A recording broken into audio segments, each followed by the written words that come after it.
Hello, my name is Martyr, and this is the Indie Game of the Week, Magicite, and thank you for watching. Magicite, guys, is a roguelike RPG platformer. It's a beautiful union of Spelunky and Terraria, where you have the difficulty of, let's say, in the traps of Spelunky and the adventuring nature of Terraria. It released June 2014, and it was developed and published by Smashgames. You can and should go ahead and get this game on Steam right now for $9.99. Now, guys, there's just so many things that I could say about Magicite. It's addictive as hell. Each playthrough is unique and different. There's many different kinds of tactics and strategies that you can use to overcome your enemies. The crafting in this game is simple and beautiful. But what I really love about this game is it takes like I said, it takes the amazing endless combinations of crafting in Minecraft or Terraria and it streamlines it. So it really never holds back from the action. It keeps moving you forward at a decent pace. I'm not saying it dumbs down the crafting. No, not at all. It is a very important and integral aspect to the game that keeps you moving forward and kicking massive ass in this game. There's a lot of things to cover in this game, guys, so let's go to it. But I may miss some things because there's a lot going on in this game, so if I miss something, I apologize. I'm going to try to touch upon all of it though, but there's just certain things that you discover as you play multiple times through multiple playthroughs. So this game is a roguelike that features permanent death, so every time you basically start the game up, you're going to be kind of starting over again from ground zero and recreating your character and picking different kinds of attributes and different kinds of bonuses, different kinds of races or pets. There's a lot of different things you're going to be choosing from. So let's start off with the obvious stuff. Stats. In the game, basically, you have obviously your hit points, your attack, your dexterity, and your magic points. All of these basically affect different kinds of things. Like your attack basically affects your physical swing. I think your dex affects your bow. I think a little bit of your speed, and magic obviously affects your magical attacks. Also, in this game, there are traits that you can kind of have in this game. For instance, Gatherer collects twice as many ingredients when gathering. Healthy, you have a +2 to extra hit points, and you can change these out to different kinds of combinations. There's a lot of different kinds of combinations, to be exact. All come with their own benefits and their own weaknesses. For instance, this one is defensive. +2 to defense, +2 to hit points, -1 to attack. This one also gives me a 50% chance that my axe will not lose durability when I use it. So right there, you already have endless permutations of kinds of different characters that you can play with and kind of different strategies that you can come up with. You're like, well, I like the +2 health Lockmaster, who doesn't need a key when he wants to open up chests. He has 6 health, it's pretty damn good, but the rest of his stats are pretty average. Or you could be like, well, I want to be a really ridiculously strong attacker. Let's see if we can find one of those. Like 4, I think 4 is 4 the highest we can get. It looks like it. Alright, so yeah, let's say you want to be a ridiculously strong attacker. So we got 5 hit points, attack 4, dex 4, we suck at magic, and even though we have a +2 to magic, and we have Lockmaster. So I think you get the basic idea there. There's endless variations of kind of stats and traits that you can pick that all do different kinds of things, like doubling the amount of food. We'll touch upon all that a little bit later on. There's also races in this game that have their own different kinds of starting attributes and items, like the peon, the noble, who starts off with a +1 to hit points and magic, and I think a slightly better axe. I'm not sure if that's true or not, though. Don't quote me on that. The Orclops, and basically you unlock these by accomplishing different things through different playthroughs. For instance, this one, I have to mine 20 ores in a single playthrough, and then I get a 20% chance that I could unlock him. I may not unlock him because it's only 20% chance, again, but that's kind of the fun of this game, is playing it over and over again and trying to get more things unlocked and see how far you can get. I also have the Dwelf, which starts off with a bow, an axe, and it looks like a random item. Is that what it's trying to tell me right there? I think that's what it says. It's basically a random item. And basically, each character has their own strengths and weaknesses. Like I said, the Dwelf has a +4 to dexterity, as you can see, because they start with a bow. And that's actually the class that I'm going to choose. Also, if you pick, sometimes depending on the race, you can have variants, which I think is how they're basically including sex in this game. There's also hats. Hats are basically another aspect of this game that you can unlock, which basically give you more bonuses. There's companions, which give you more passive bonuses. Guys, this game has a lot of different ways to start the game off, and it's pretty freaking awesome. So I'm just going to go ahead and start the game off. I'm going to pick aggressive and gather. That works for me. Perfect. Let's go. Oh, good lord! What the hell? Ow!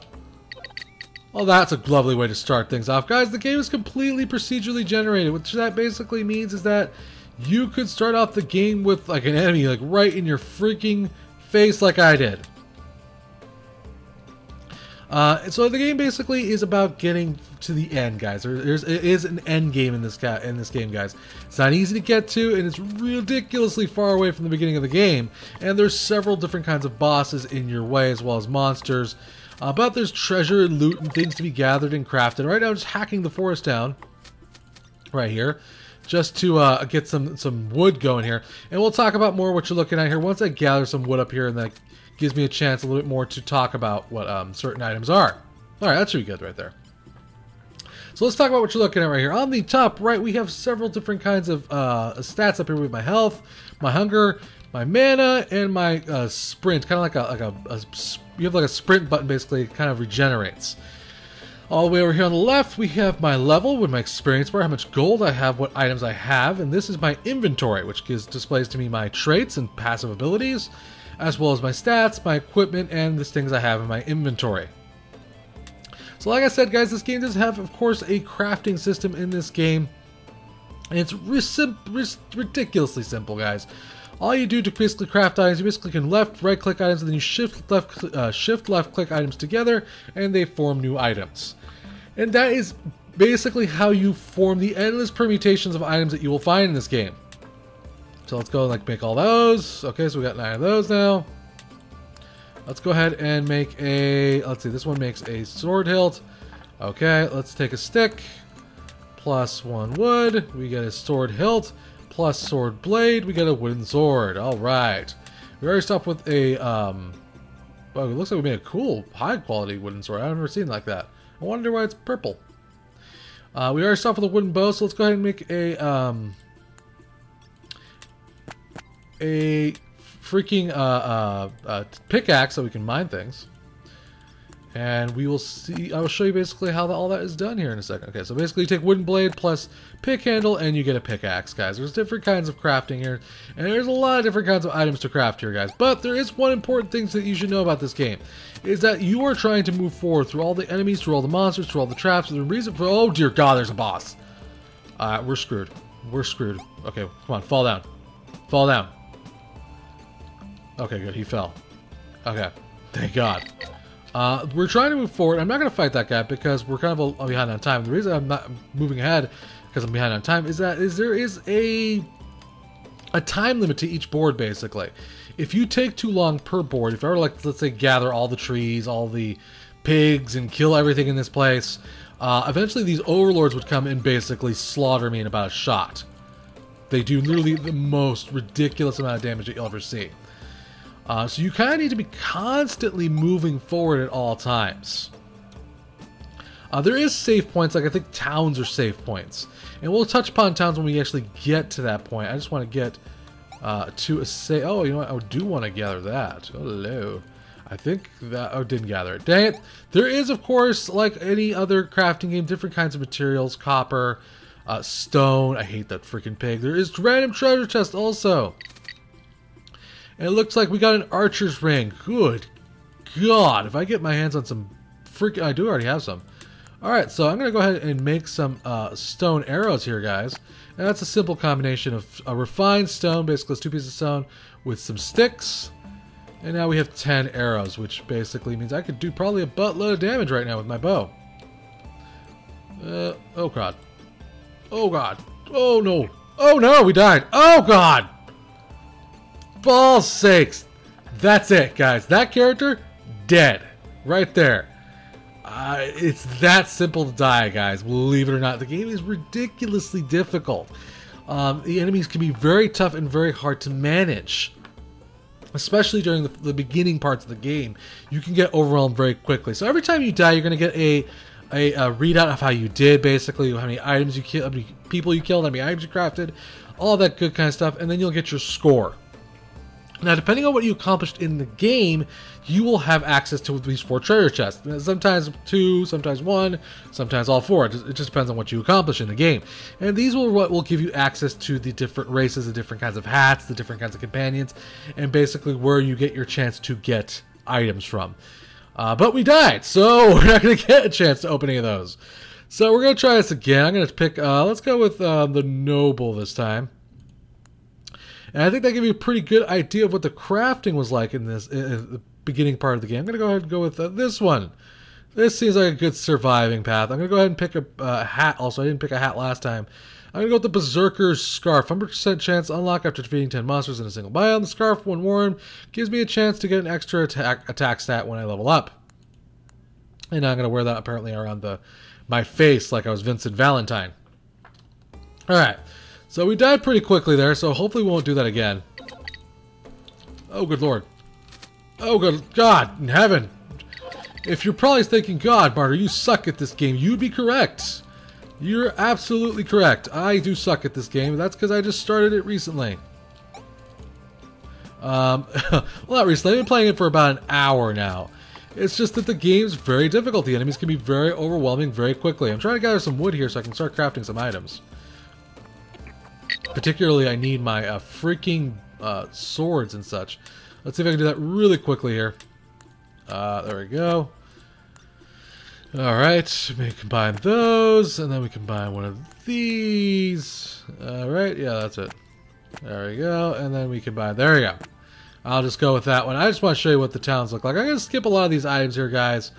Like I said, there's different kinds of materials, of course, like any good crafting game. Copper, diamond, all that good stuff that you can craft into many different kinds of things. You know, to diamond swords, to diamond axes. You name it, you're going to be able to craft it, basically.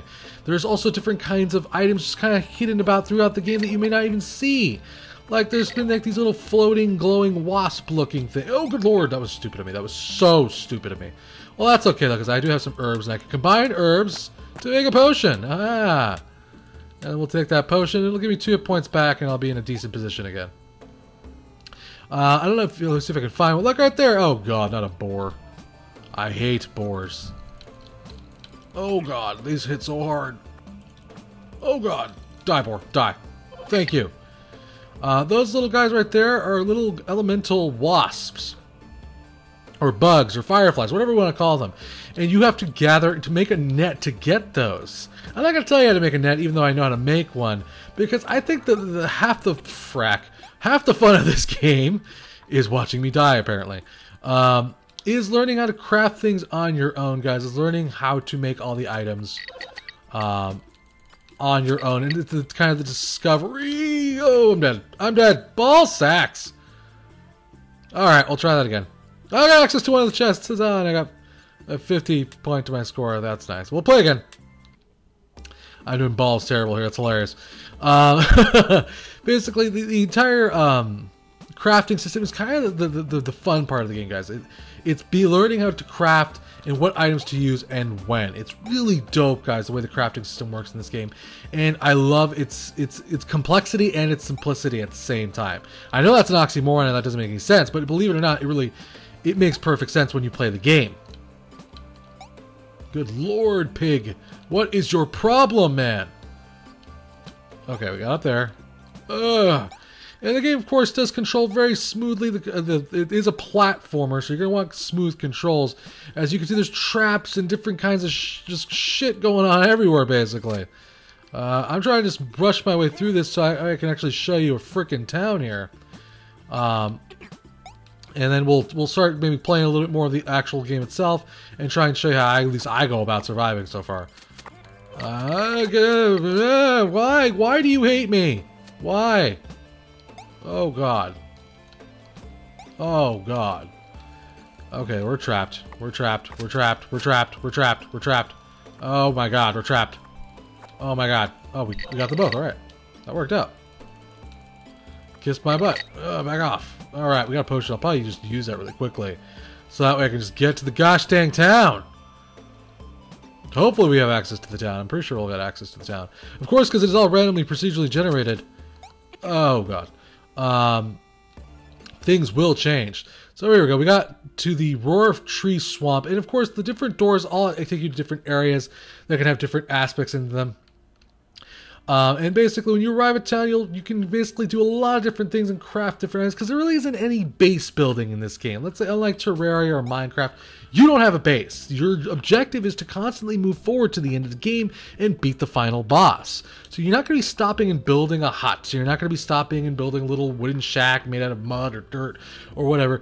You're going to be constantly moving forward, but you will find these towns interspersed underground. That will give you access to buy items for gold. For instance, this gold sword is worth 600 gold. This diamond pickaxe is 1400. And you get the basic idea. Also, you can kind of come here to craft your own items in a way. You can go here and basically, if I had a schmut load of ore, I could basically put down ore plus ore and it will equal a brick. And then I could take that several 3 bricks and get an item out of it. A helmet, a chest piece, whatever the hell that is. I'm not really sure what that is. That is a, I think it's a shield. I'm gonna guess that's a shield. It's kind of round. I'm gonna guess that's a shield. And you can basically kind of craft different kinds of gear. It doesn't necessarily have to be made out of ore. It can be made out of leather. It can be made out of cloth. As you can see here, you can make cloth items. And this is essentially where you're going to be kind of doing all that kind of base building stuff that you would do normally. Okay, so there's other aspects to this game that you can also basically have to deal with is hunger, guys. If you basically don't eat, you die. As you can see, I have a raw meat here. It restores 1 hunger. I'll eat it now, and if I eat it, it'll restore 1 hunger, and I will apparently take a shit on the floor. Right there's a floating poop pile. And that will stay there pretty much. I took a shit in the middle of their town. I hope they don't mind. But you need to keep your stats in balance. You basically need to keep things in mind. You can't just run forward. You need to be able to kind of plan out your tactics. You're like, okay, I'm going to try to get some items, craft some weapons, make sure I get some food, and try to just balance your survival. And I really like that about this game. It makes it very challenging at the exact same time as you are dungeoning and moving forward. And chances are when I move on to this next screen here, I'm going to die. But the reason I want to show you this is I want to show you the different kinds of biomes. And look at that, guys. There's different kinds of biomes, guys. And I have to say, one thing I really, really think is really awesome about this game is how beautiful the graphics are, guys. The graphics in this game are fantastic. They're just really vibrant and pretty. And each area, of course, comes with different kinds of monsters that shoot balls of light. Jesus God! I'm gonna guess those... Oh God, I'm dead. I'm so freaking dead. I'm gonna guess those little things right there are pigs, basically, the equivalent of pigs. I did get access to 4 chests, though. And a new variant unlocked, Peon Variant 3. And some cash. So there we go. We unlocked some cool stuff right there, guys. And that was just some one random playthrough. I wasn't even really trying to accomplish anything in that playthrough. And I unlocked something. I got now fuzzy hair. Oh, yes, fuzzy hair. I love it. So you get a good idea of what the roguelike nature of this game is. Like, guys, one time I was playing and I got access to a diamond blade from the first chest I found. And it was a remarkable weapon. I started just destroying everything. But there was another time that I loaded up and I was facing a friggin' boss, like right there in my face. It's all just random, guys. And like I said, there's hats, there's companions, there's skills. Oh, I forgot to mention skills. When eventually you level up, you will gain access to special abilities. Let's see if I can do that really quick here. Again, I'm going to go with a hopefully more offensive... That should work. I'm going to go immediately try to start just killing as many things as possible here so that way I can hopefully show you what I'm talking about when I say the special abilities here. Let's go ahead and craft these 2 together. Okay. Craft these 2 together. Fantastic. I think we have to... Oh, no, we need one more tree. Come here, piggy. Yes, yes, I need your blood. I need your life force. Alright, there we go. We got plenty right there. That should be good right there. I'll get out of the way. Get away from that slime so that way he doesn't kill me. And then we'll go ahead and try to craft this here. This should be good. There we go. And then we have the item. Alright. I also got a raw chicken and some other weird stuff, which I don't know what exactly all that does. I think you can cook raw chicken into something usable, obviously, so you can eat it and get a lot of hunger back. So we're going to kill as many monsters as we can. That's my goal for this particular run-through. And the reason for that is I want to show you what the special skills are and how you can kind of almost pick a specialized class. Good lord. That's a beehive, by the way. If I hit that hard enough, oh god, a bee will come out. But he'll eventually kill me. Oh my god, what have I done? Oh my god. Okay, maybe if we can kill them, we can get like a really good quick level. Okay, they're pissed off. Rightfully so. I kind of did break their hive. There we go. We got access to it. Super sweet. So as you can see, you get access to kind of 3 different branches here. You kind of like an attack, a defensive, and then kind of like a wildlife path. I'm going to pick the wildlife one just to show you what they're kind of all are. And you get access to them, I think, every 5 levels. I'm not 100% sure about that, but I think that's what you get. And then you can go to your screen and it tells you what this one does. For instance, this one summons a wolf that runs around and kills shit. Literally, that's exactly what it says. That's amazing. And basically, I can just access doing that by just simply press. Let's go over here really quick and then we'll just activate. And then he will run around for us and kill stuff. I don't know where he ran off to though. Where'd he go? You let me die, you damn wolf! You son of a bitch! We got a Dwelf variant, wasp glasses, and some $200. So again, small playthrough, but a lot accomplished. We got a lot of cool stuff there. We got the Dwelf variant, which I think allows us to kind of play now the Dwelf as a chick. Yeah, look at that. It's kind of cool, right? And you got an idea of what the skills were like, guys. There's bosses in this game, guys. There's treasure chests.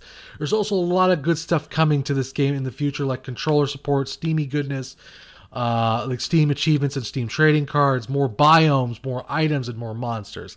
Guys, there is a lot of genre blending going on here, guys, but it's done beautifully, guys. The game controls smoothly, its graphics are vibrant and eye-popping, and the game is difficult, but that's because I just kind of started and haven't learned all the enemies' tactics yet. But keep in mind that the entire game is procedurally generated, so frustration is bound to happen. You may have, like I said, you may have a run through where you find a diamond blade like I did, or you may run into a boss as soon as you hit the first, door. Also, there's many updates to come into this game, guys. Like I said, controller support, all that good stuff, guys. Also, the game does feature multiplayer support, guys. If you want to gather up all your friends and have an adventure in Magicite, crafting, looting, killing bosses, you can do it. The game is also virtually bug-free, guys, as I have not run into a single bug, and from what I understand, the game was made by one guy, which is pretty damn impressive. Sound-wise, music-wise, the game is pretty much spot on and exactly where I want it, guys. So go ahead and check this game out, guys. I know you will enjoy this game like I do. Big thanks to the developer for making this awesome game. Thank you for watching. Remember to subscribe, and I'll keep bringing you awesome games, guys. Till next time, play more indie games.